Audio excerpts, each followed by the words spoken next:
माह सयाम पर जहां दुनिया भर में मुसलमानों की सहूलत के लिए अशियाए खुर्दनोश की कीमतों में कमी कर दी जाती है, वहीं हमारे मुल्क में हमारे हुक्मरान अपनी अवाम पर महंगाई का एटम बम गिरा देते हैं। रमजानुल मुबारक में जहां फल, सब्जी और मशरूबात की कीमतों में हूबहू इजाफा पाया जा रहा है, वहीं अशियाए खुर्दनोश, आटा, चावल, चीनी और दालों की कीमतें भी आसमान से बातें कर रही हैं। इस ज़िम्न में खरीदारों का कहना है कि पिछले साल की निस्बत इस साल कीमतों में 4 गुना इजाफा है। महंगाई ने कमर तोड़ दी यार, किसी की बड़ी परेशानी है। बस हमारी हुकूमत अल्लाह करे कुछ सस्ता कर दे सामान तो अच्छा है, नहीं तो महंगाई तो बहुत है यार। खाना खाना बड़ा मुश्किल हो गया। यकीन करो हर चीज़ महंगी बिक रही है, चाहे आटा हो, दाल हो, गोश्त हो, हर चीज़ महंगी है। बढ़ती हुई महंगाई पर दुकानदारों ने कहा कि ये जो बैठी है ऊपर हुकूमत,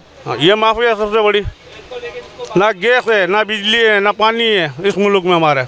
इन्होंने तबाह करके रख दिया मुल्क को। तो ये 1 साल के अंदर इन्होंने तो ये आए थे अपने गुनाह माफ़ करने के लिए, आगे बैठ के गुनाह माफ़ कर लिए। सारे केस माफ़ हो गए, हवा वहीं की वहीं पीस रही है। अच्छा ना 300 रुपये किलो, समझ नहीं आता कि बेचा या नहीं बेचा। हम लोग तो बोलते बेचना ही नहीं है, अभी दुकान ही बंद कर दो इससे अच्छा तो। अवाम हुकूमत से रिलीफ का मुतालबा कर रही है। कैमरामैन साकिब अली के साथ जैन अंसारी, C110 न्यूज़, कराची।